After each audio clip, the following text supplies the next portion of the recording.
Good evening.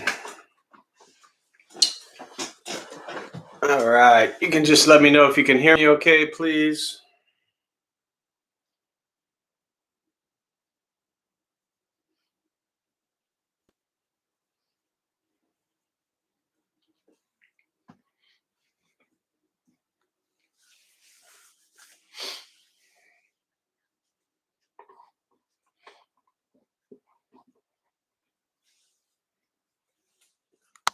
Just give me a thumbs up if you can hear me.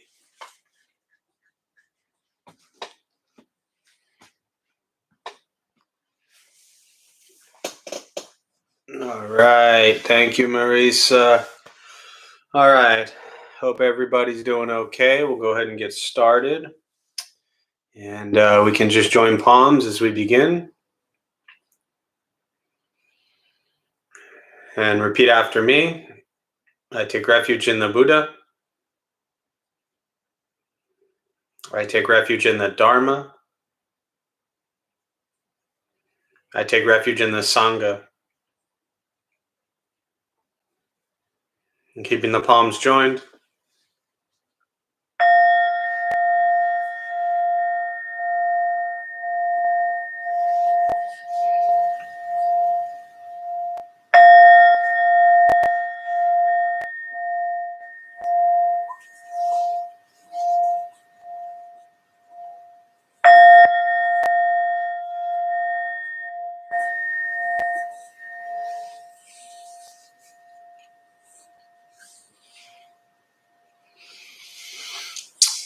All right, you can put the palms down. So welcome everybody. Thank you for being here. I always like to get started with a question. Let's see. What question do I have for you tonight? I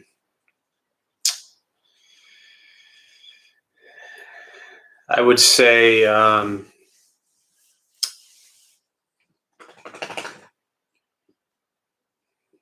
I don't know. I don't have a question for you yet. Let's say, how about over the last year, if you look at your practice of meditation, exploring Buddhist teachings, integrating it into your life. I don't like to look at things if they've gotten better or worse, but that's kind of the general idea that I'm going for is how well have you been able to integrate the practice this past year into your life? And not so much from a judgment standpoint of good or bad, but just exploring how has it been for you?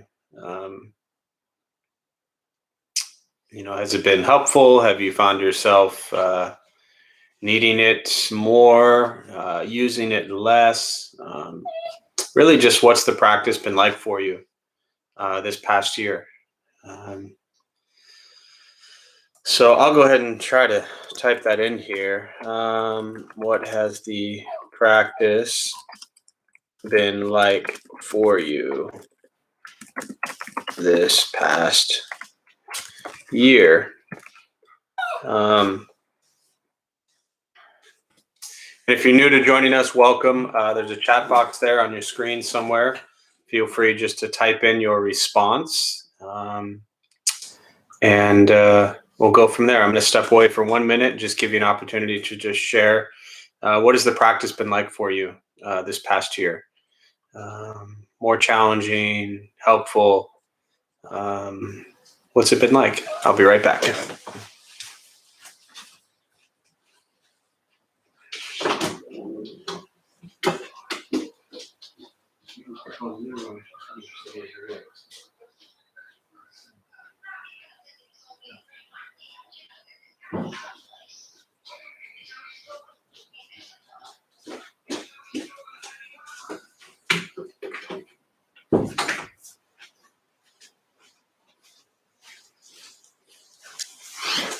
All right.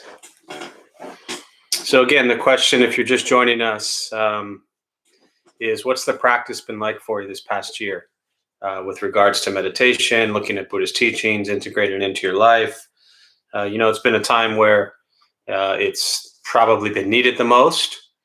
That doesn't mean you've been able to apply it the most. It just means that when we face difficulties in our lives, challenges, obstacles, the meditation and Buddhist teachings on everything really become very important. That as your life gets even more hectic or crazier than normal, as you face more challenges than normal, as you face more pressures than normal, as you go through your days, what's it like? So, so feel free just to share some thoughts there. There's no right or wrong answer. You can write as little or as much as you'd like. Just an opportunity to share maybe what's on your mind with regards to the practice. So let's see, Brian, it's been hard, so much time to see one's entrenched attachments. Yeah, definitely. Absolutely.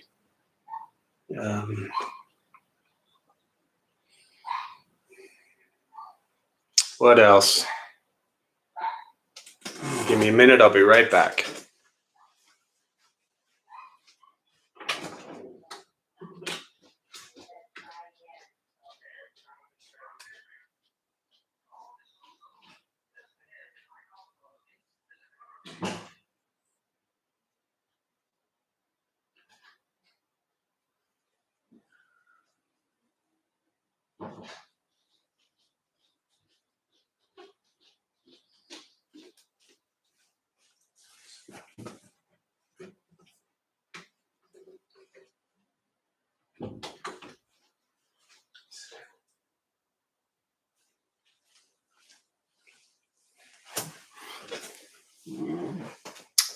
All right, other thoughts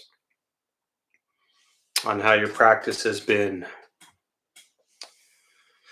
Maurice, the Dharma and my practice of it has been a consistent saving grace, but my meditation practice has been lacking.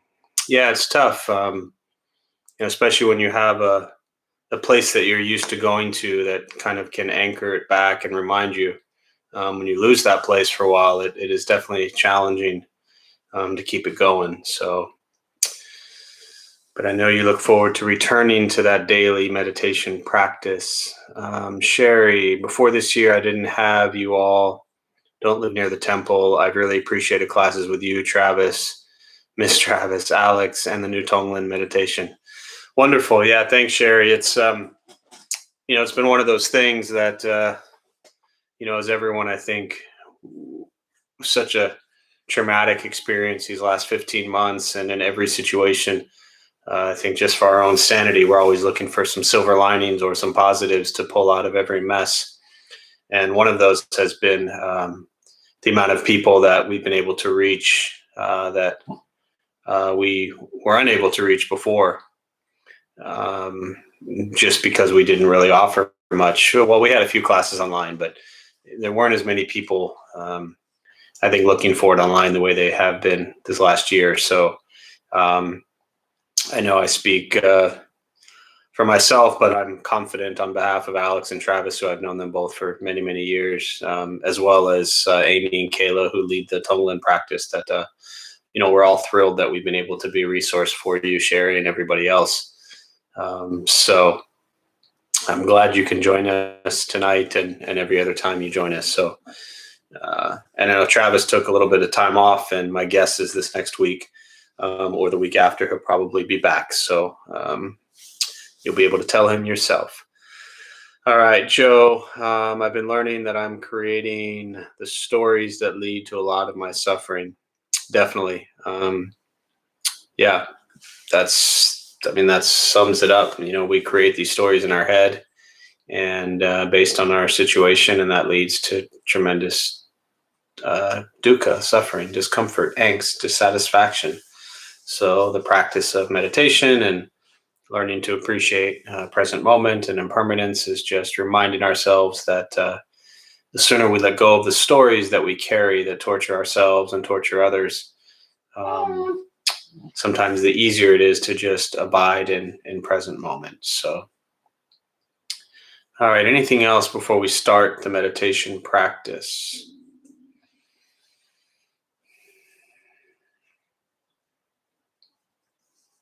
All right, so with that, we'll go ahead and we'll sit. For those who are maybe joining us for the first time, a couple things to tell you before we begin. Nothing's going to happen to you. You're not going to float away. You won't have any mystical, magical experiences. The mind that races all day long is not going to shut off.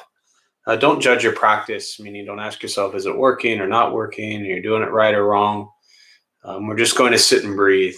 Sounds, you'll hear them.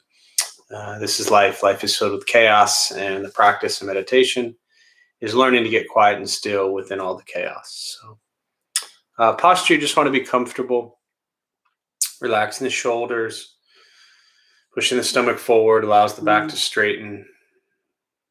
I'll guide us as we begin, and we'll settle into a little bit of silence. Most important, don't expect anything from the practice. We're just going to sit and breathe.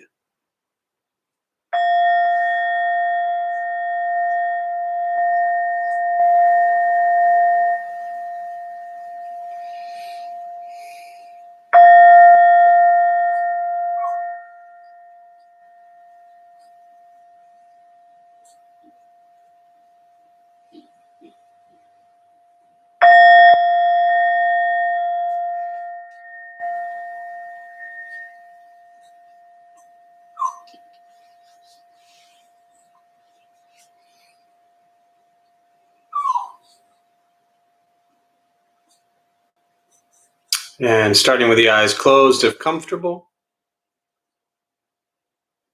or slightly open. Mouth is open or closed. We'll start with taking 3 deep breaths slowly.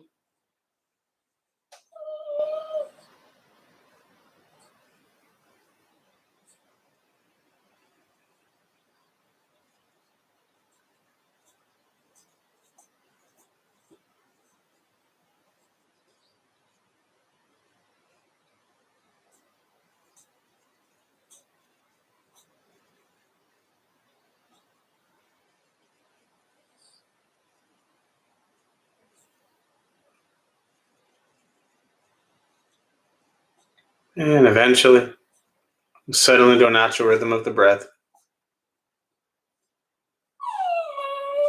Going throughout the practice, you'll hear sounds. These are not distractions, not disruptions.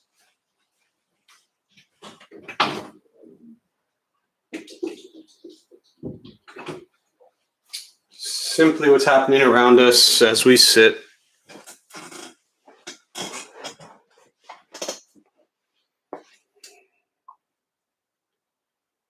Noticing the mind as it wanders, jumping from thought to thought.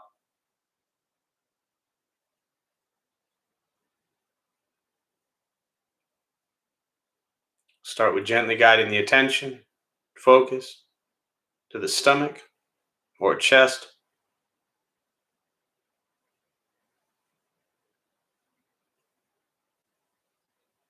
And breathing in, feel them rise. And breathing out, they fall.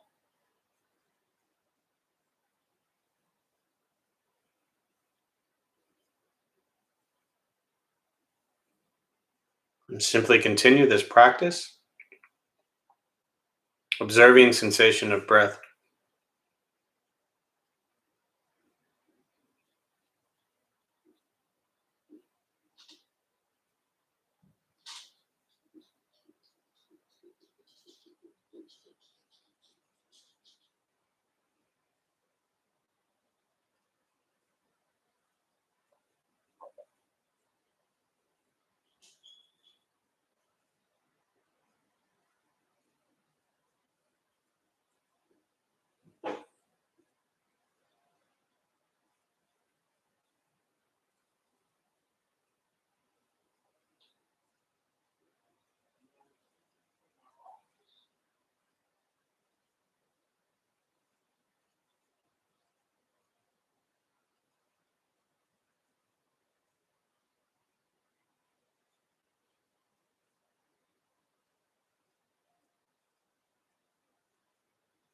And as the mind wanders, lost in thought,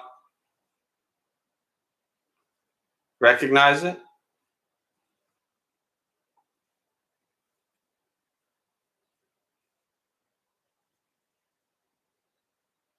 release that thought,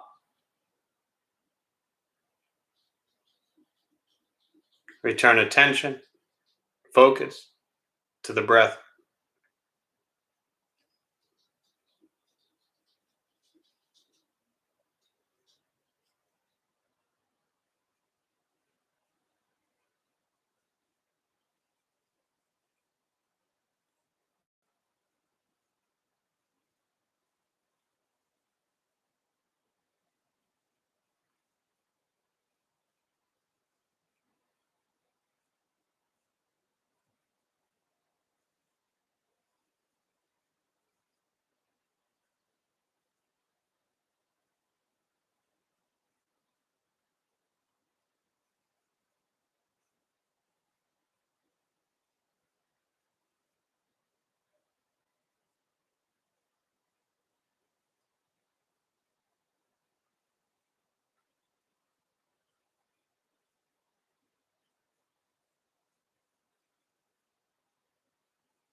Where's your mind?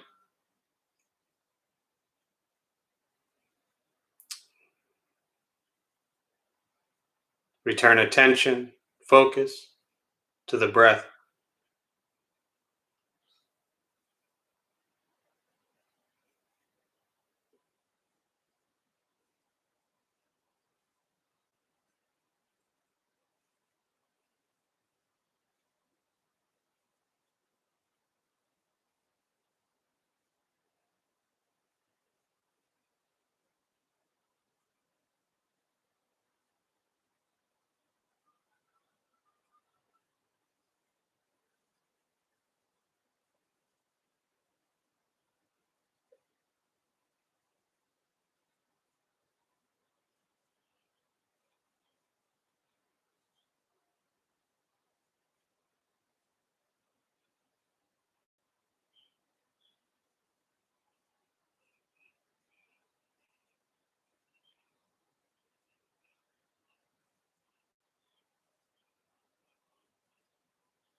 Breathing in, follow breath in.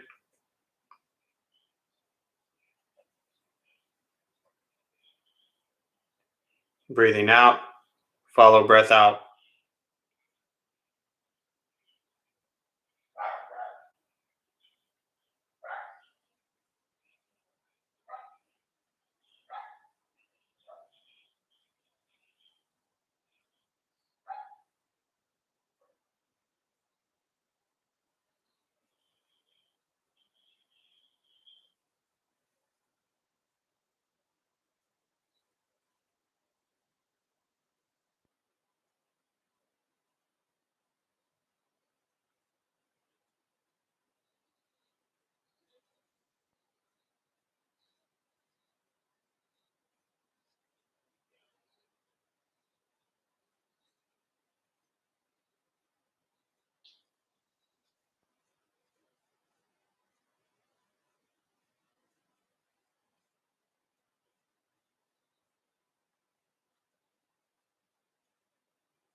Keeping the mind alert,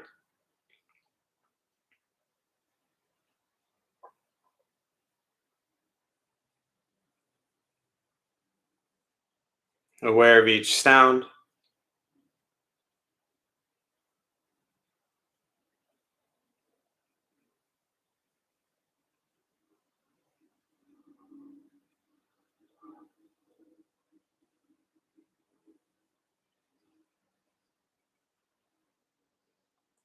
each thought,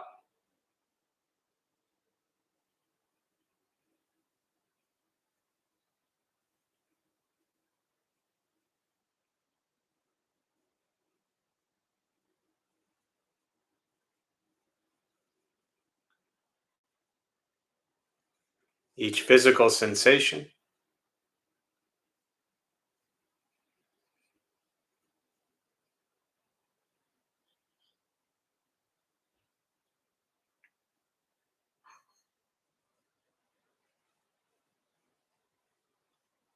Yet concerned with nothing but sitting,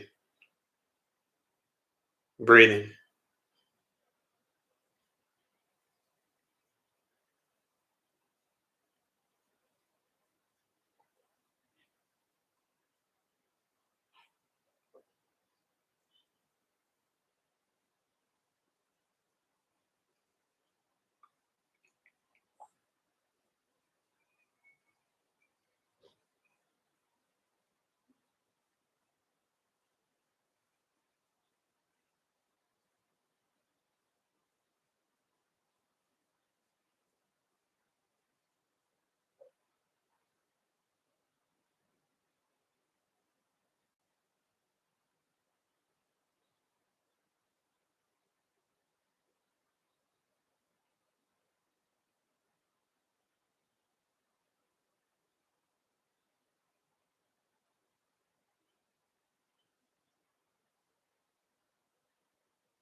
And with the body still,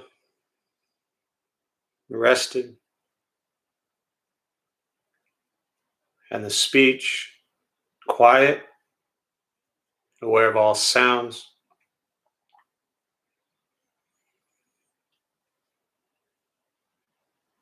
and the mind learning to settle.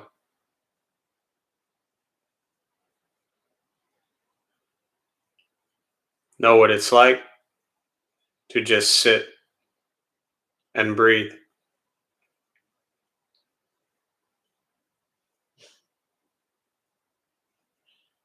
Knowing with each breath, there's nothing else to do.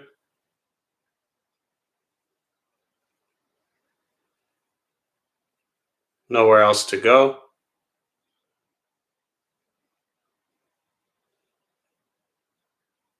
No one else to be.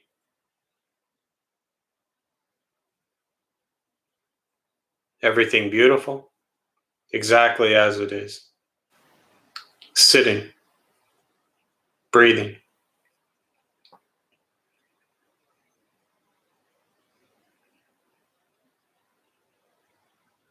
And once again, taking 3 deep breaths, slowly.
And as you slowly open the eyes, slowly begin to move. Most important with the practice of meditation is to recognize how you feel now, immediately after. Compare this to how you typically feel throughout your day. Recognize the difference, if there is one. Ask yourselves how you'd prefer to feel every day for the rest of your life. And realize however you feel now, if it's quiet, calm, and still, or a busy mind, racing mind, whatever you're sitting with at this moment, has nothing to do with anything I said. It's not from how we sit, hold the hands, or cross the legs. It's not from the sounds around us or anything else for that matter. It has everything to do with your own mind and your own mind's reactions to an external condition. This is what the Buddha called pratitya samuppada, means dependent origination. This is the basis of the Buddha's awakening. The word Buddha simply means awakened. He was a human being, no different than any one of us, who began to understand why he suffered, why he got angry, sad, depressed, stressed, anxious. He began to understand the causal relationship of all phenomena. What that means very simply for all of us is every moment of our lives, things happen and we react. More stuff happens, more reactions. That's it. This practice is simply learning what it's like to respond to something quietly, peacefully, still. Because for most of us, the way we responded to the last 20 minutes is quite different from how we respond to everything else that's happening throughout our days. Now, all we're working on is closing the gap to the way you feel now is closer to how you feel always.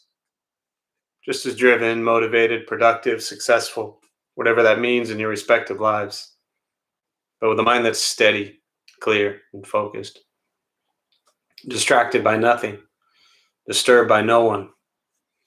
This practice is not easy. It's not necessarily fun, but it's free. Meditation is free. Buddhist practice is free. Sitting, breathing, learning to be kind to yourself and everybody else you encounter.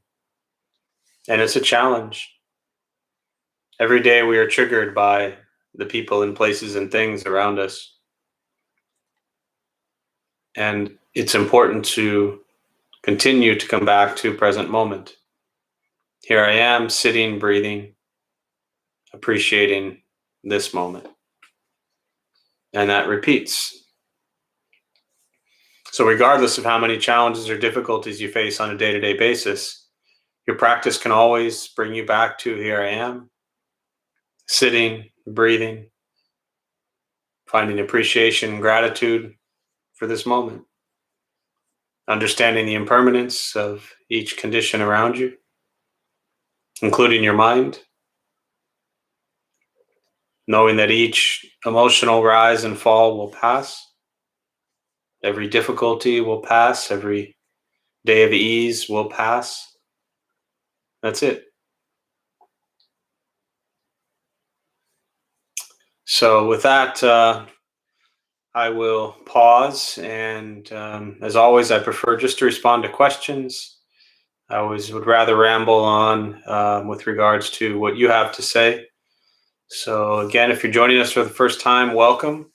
You'll see a chat box somewhere on your screen there. Feel free to type in a question around meditation, Buddhist practice, anything you're sitting with. And I'll take the next 15 minutes or so just to respond to your questions. So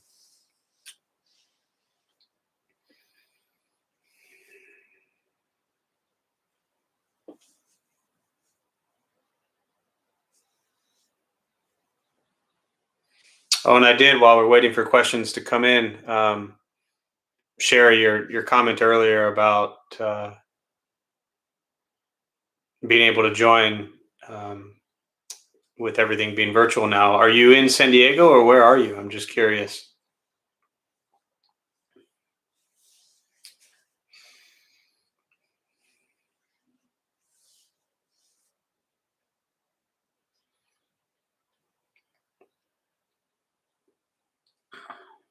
And then other thoughts or questions, meditation, Buddhist practice, anything you're sitting with.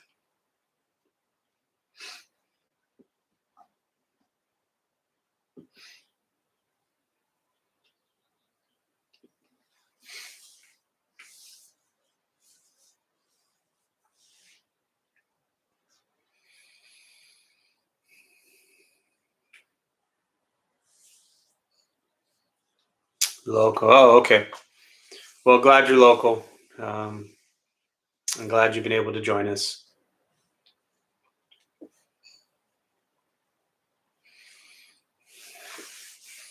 And a lot of people have asked, but the when we do reopen, whenever that is, hopefully in the near future,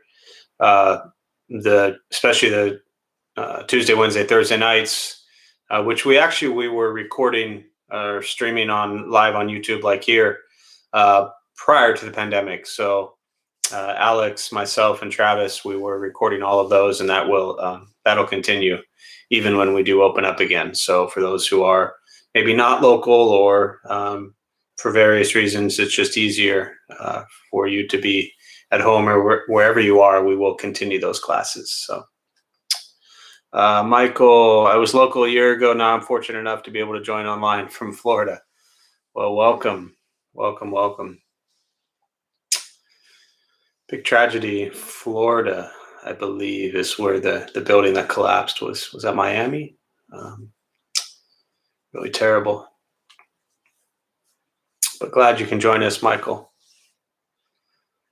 Julie, I moved back to Los Angeles in April, but so glad to see you. Glad you can join us again. Yes, Julie, glad you can be with us here from Los Angeles. Florida, yeah. Very sad.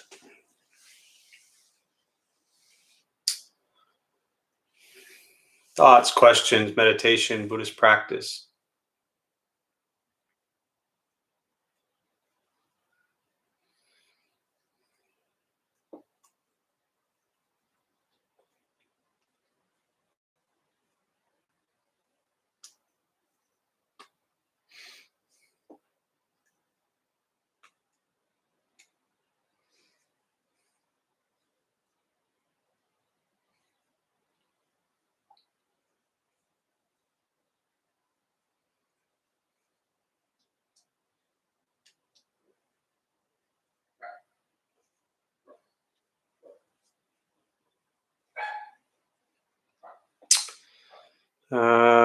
People don't seem to believe me when I say it's as simple as sitting and breathing.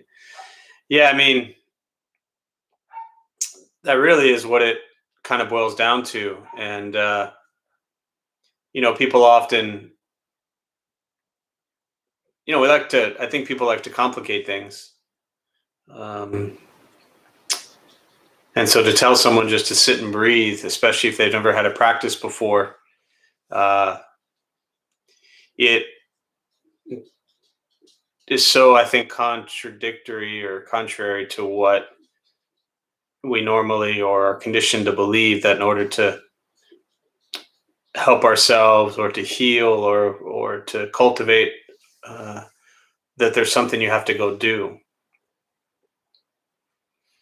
And Buddhism, we say, the expression is that it's against the stream, and that's really, to me, referring to many parts of the practice, but specifically with what I'm just speaking about now, that the Buddhist teachings is sitting and breathing, and then from that seat, uh, we take that appreciation for sitting and breathing into the world. And often there's this idea that it should be more complicated than that. And it's not. So when you tell people to sit and breathe, they don't always want to believe that that's the practice. So I hear you, Michael. Let's see. Brian and Linda, can you discuss the giving of merit, especially as it relates to those that have passed away? Sure. So, each Buddhist tradition, Buddhist lineage has variations of merit or transfer of merit specifically. And so, what I will speak about is what I was taught, with regards very specifically to my practice within what's called the Pure Land School of Buddhism and the Zen practice, starting at the Buddhist temple here in San Diego in 2003, and then moving to the monastery 2005 in Taiwan. And so the way I was kind of trained with this practice of transfer of merit is very specific to a Taiwanese Buddhist, and really a 2,000-year-old practice. But let me next say that regardless of what tradition you look at the transfer of merits, they're very similar in a sense that the idea is, at the time of the Buddha, 500 years before Christ, that everybody believed in, for the most part, in the cycle of rebirth or continuation of consciousness.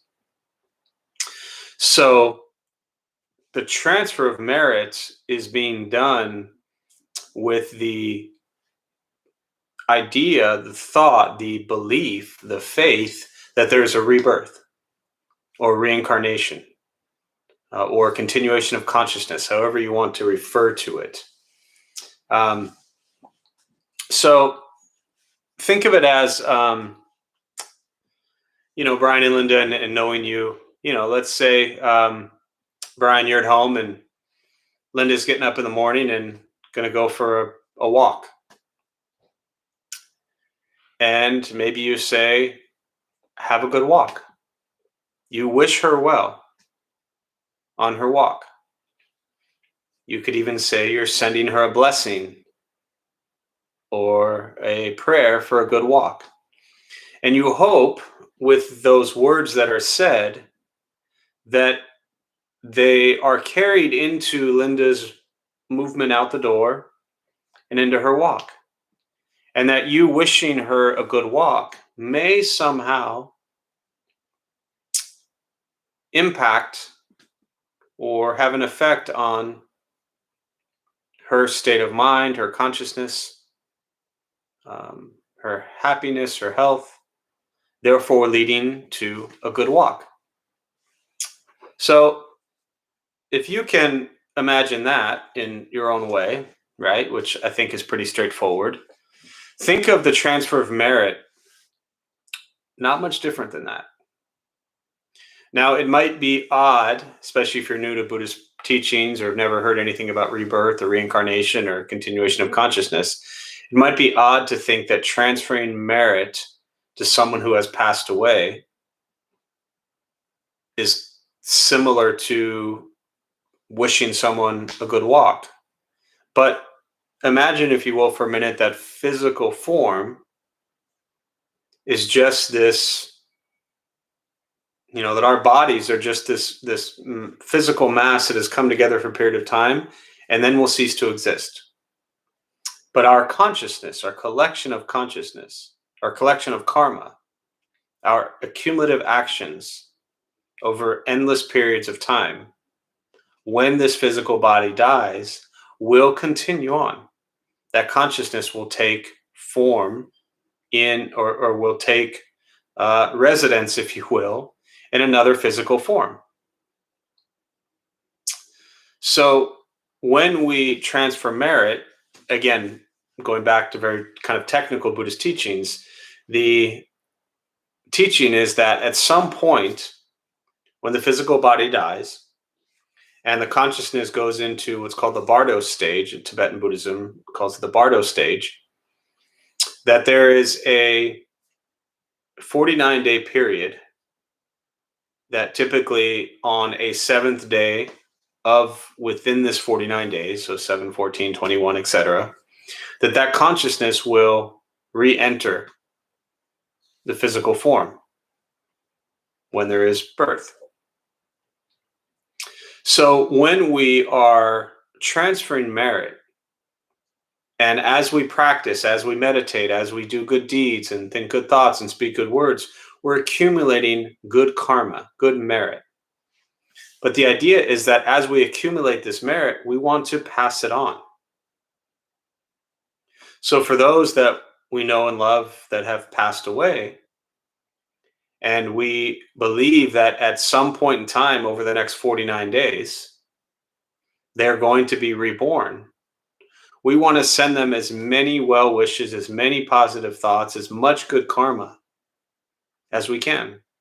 So we are taking our karma that we have cultivated, our good actions, and we're saying, here, take it. Because I want to do everything I can to ensure that you have a good rebirth. Just like Brian, you want to do everything you can to help Linda have a good walk.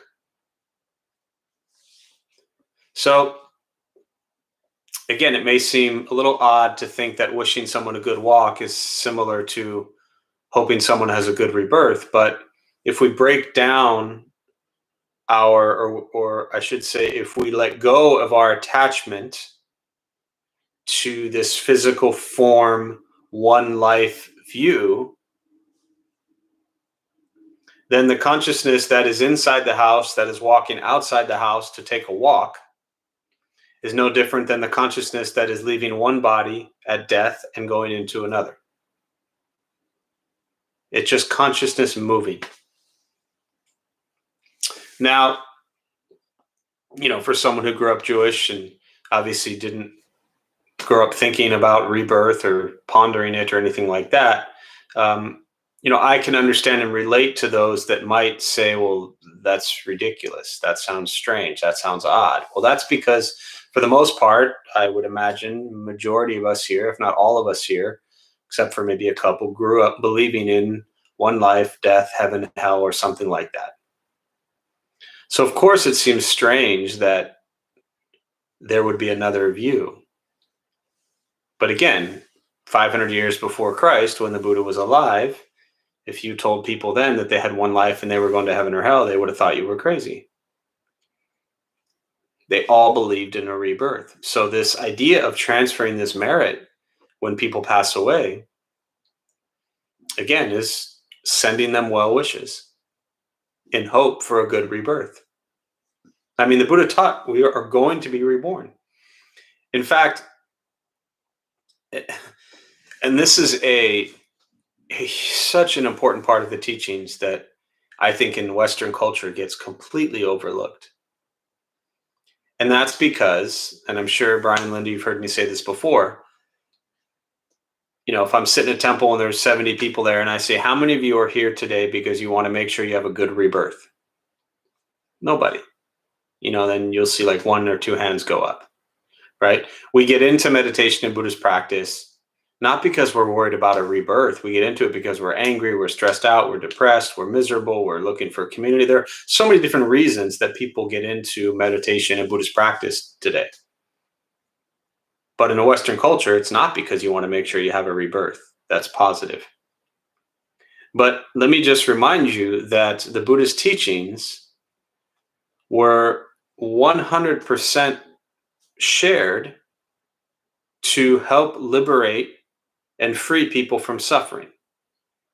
He also taught that once you're born, you're guaranteed to suffer. That's the first noble truth. Life is filled with suffering. So he wasn't actually teaching so you could be less depressed or less anxious. He was teaching to help you free yourself from the cycle of birth and death, to get off of the wheel of samsara, continuous cycle of birth, and death. This is what he wanted. And again, you're all not sitting here because you want to make sure you're free from some sort of poor rebirth. And what always fascinates me is not in a fearful way that I think some religions put it, but in a way that if just pretend for a minute that you actually believed in rebirth. Pretend for a minute that there was no doubt in your mind that rebirth occurred and that you were going to continue on, or your consciousness was going to continue on. You might change how you behaved and acted.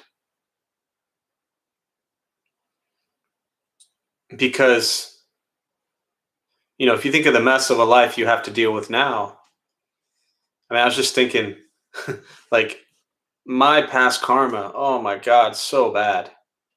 I'm not even talking just this life. Right? My past karma is just, I've had so much bad karma just in this life, I know for sure.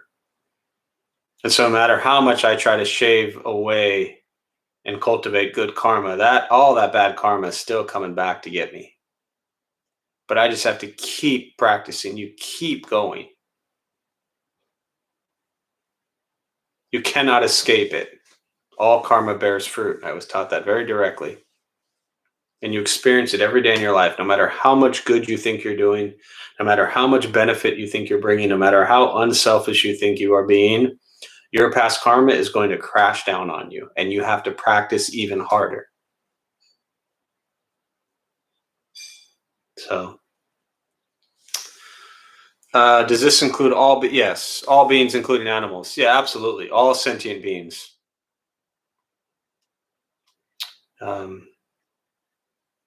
Any sentient being, any animal that has consciousness, from the ants to the cockroach to the spiders to the cats and dogs and cows and fish, and that's part of the reason when the Buddha teaches to do no harm.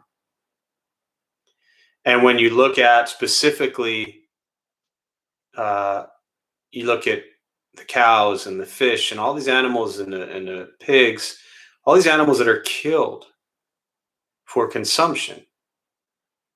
The idea is that they all have consciousness and the ability to be reborn as human and the ability to become a Buddha.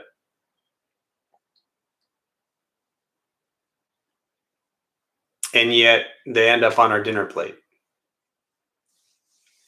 So keep that in mind.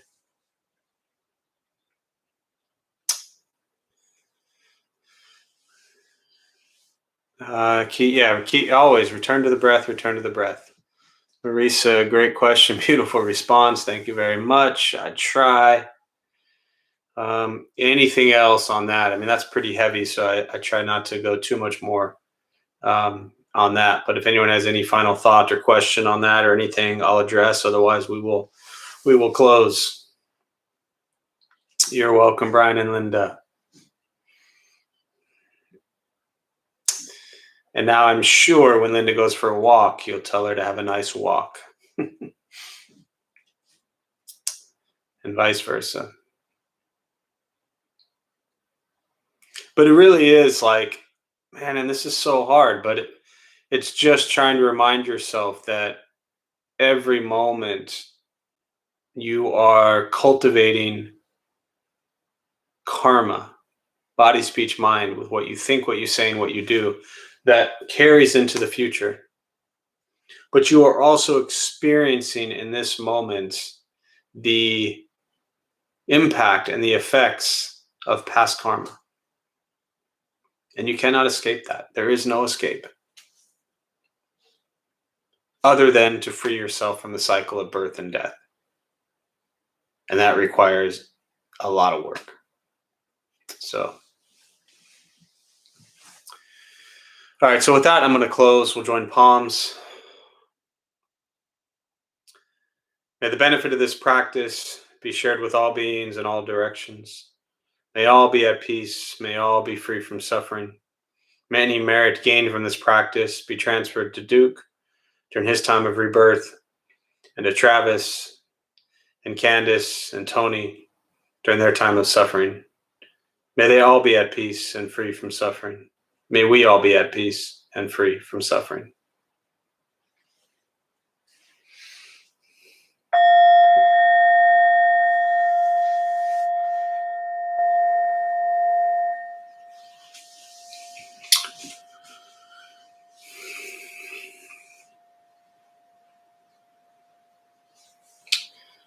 All right, so thank you all for being here. Just a couple quick announcements before you head out. My name is Jeff. I'm a Dharma bum. We opened up the temple 14 years ago to introduce Buddhist practice to those who show up. Those of us who lead, we're not monks or nuns, we're not gurus or masters, we're not teachers, not looking for students, we're just practitioners.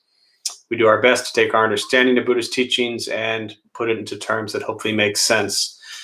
Just about every night we have classes going on.